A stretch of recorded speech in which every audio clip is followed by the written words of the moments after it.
লাউগুয়ান্নাহুম, ওগো মালিক, ওগো আল্লাহ, তোমার গোলামেরা মৃত্যুর পথযাত্রী হওয়ার আগে তাদেরকে আমি জাহান্নামের পথযাত্রী বানাবো। বলেন না নাউযুবিল্লাহ।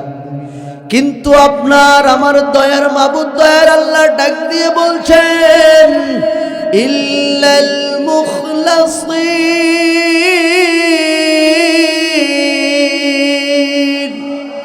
আল্লাহ ডাক দিয়ে বলছে, ও গোলাম, ও শয়তান, খবরদার খবরদার, আমার যেগুলো খাঁটি গোলাম তাদেরকে তুই কুমন্ত্রণা দেওয়ার আগে আমার রহমত দিয়ে তাদেরকে আমি হেফাজত করবেন যিনি তিনি কে?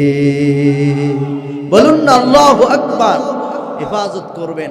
কিন্তু শয়তান আপনার আমার পিছনে লেগে আছে না নাই? এমন একটা দিন আমার আপনার চলে আসবে যেদিন কেউ আপনার নাম ধরে ডাকবে না, সবাই বলবে লাশ আসছে, লাশ আসছে। মসজিদের মধ্যে এলান হয়ে যাবে আপনার নাম। আত্মীয় স্বজনগুলো ছুটে ছুটে আসবে, পাড়া প্রতিবেশী ছুটে ছুটে আসবে, বড্ড তাড়াহুড়ো করবে, কখন জানি জানাজা হবে, কখন দাফন করা হবে।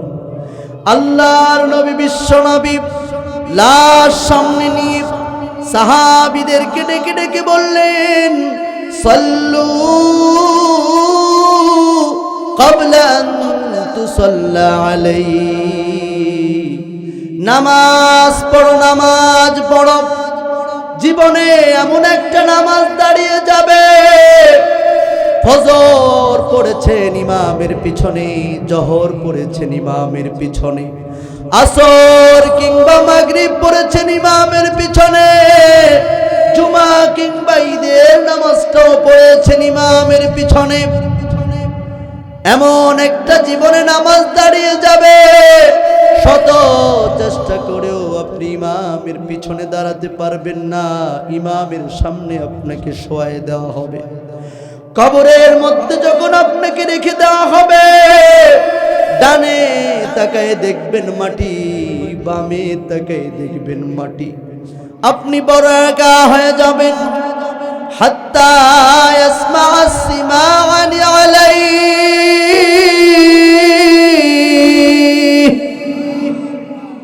পায়ের আওয়াজগুলো আপনি শুনতে পারবেন। সন্তান হেঁটে হেঁটে যাচ্ছে, পায়ের আওয়াজগুলো আপনি শুনতে পারবেন। প্রতিবেশীগুলো হেঁটে হেঁটে যাচ্ছে, আপনি পায়ের আওয়াজ শুনতে পারবেন, কিন্তু আপনি কাউকে আটকাতে পারবেন না। 40 কদম যাওয়ার সঙ্গে সঙ্গে মুনকার নাকির এসে উপস্থিত হয়ে যাবে। অতি সিম্পল কিছু প্রশ্ন করবে, উত্তরগুলো যদি আপনি না দিতে পারেন, কোন দল করেছেন দেখা হবে না, কোন নেতার পিছনে ঘুরেছেন দেখা হবে না। ফায়াদরিবুহু দরবাতাম বিল হাদীদ,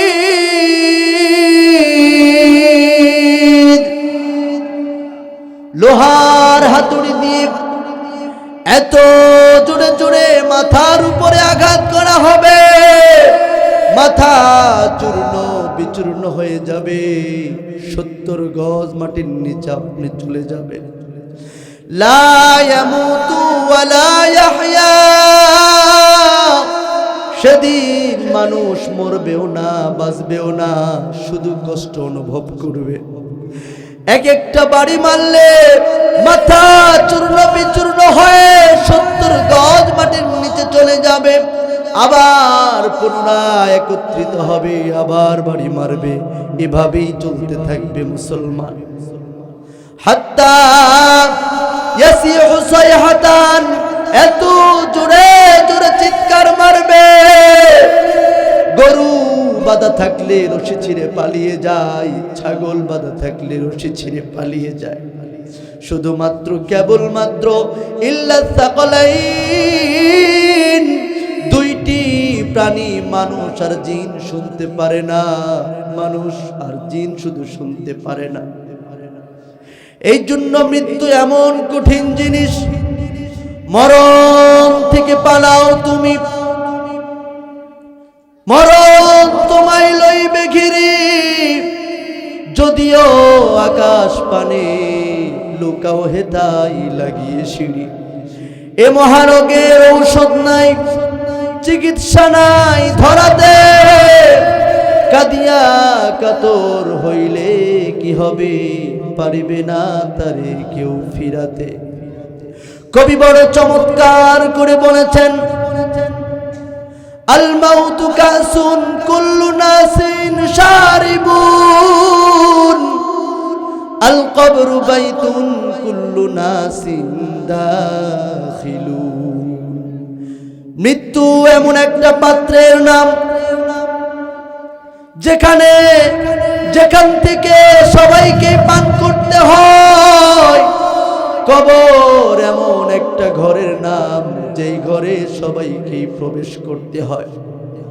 কামার কুমার তাঁতি জেলে প্রধানমন্ত্রী রাষ্ট্রপতি সুপার পাওয়ার কিছু দেখবে না, সবাইকে মৃত্যুর স্বাদ আস্বাদন করতে হবে, কবরের মধ্যে প্রবেশ করতে হবে। এই জন্য কবরে যাওয়ার প্রস্তুতি নেওয়ার দরকার আছে না নাই? আল্লাহর নবী বিশ্ব নবী রাস্তা দিয়ে হেঁটে যাচ্ছেন, হঠাৎ করে আল্লাহর নবী বিশ্ব নবী আল্লাহু আকবার বলে উঠলেন। বলেন আল্লাহু আকবার। সাহাবায়ে কেরাম বললেন কাব্বারনা মাহু, নবীজির সঙ্গে আমরাও তাকবীর পড়লাম। কিছুক্ষণ পরে আল্লাহর নবী বললেন ইয়া সুবহানাল্লাহ। সাহাবীরা বললেন আমরাও সাব্বাহনা মাহু, আমরাও তার সঙ্গে তাসবিহ পড়লাম। কিছুক্ষণ পরে আমরা জিজ্ঞেস করলাম ইয়া রাসূলুল্লাহ ইয়া হাবিবাল্লাহ, ও গো আল্লাহর নবী, এমন ঘটনা তো কখনো দেখি নাই, কি হয়েছিল আপনি আল্লাহু আকবার বলে উঠেছেন? আল্লাহর নবী বিশ্ব নবী ডেকে ডেকে বললেন সাহাবীরা, আমি যখন যাচ্ছিলাম দেখলাম একটি কবরে ডান পাশ থেকে মাটিগুলো এত জোরে চাপ দেয়, বাম পাশ থেকে মাটিগুলো এত জোরে চাপ দেয়, মানুষটার এই সোহাত বডিটা রসুনের চোচার মতো পাতলা হয়ে গিয়েছে। আমি দয়ার নবী আর থাকতে পারি নাই, সঙ্গে সঙ্গে আল্লাহু আকবার বলে চিৎকার মারছি। তোমরা যখন আল্লাহু আকবার বলেছ, সঙ্গে সঙ্গে তার কবরের আযাব যিনি মাফ করে দিয়েছেন তিনি কে? কলিজার টুকরা ভাইয়েরা আমার, এই জন্য গীবত এই সেই আমরা করি কি করি না? চার দোকানে বসে তো মোটামুটি খালি ওয়াজ নসিহতি হয় নাকি? হ্যাঁ, চার দোকানে বসে খালি ভাটা চালু হয়, আগরবাতি এলাকা খায়, আগরবাতি চলে, খালি আগরবাতি আগরবাতি, আর কে কার পিছনে আঙ্গুল দিতে পারে? কথা বলেন ঠিক না বা ঠিক?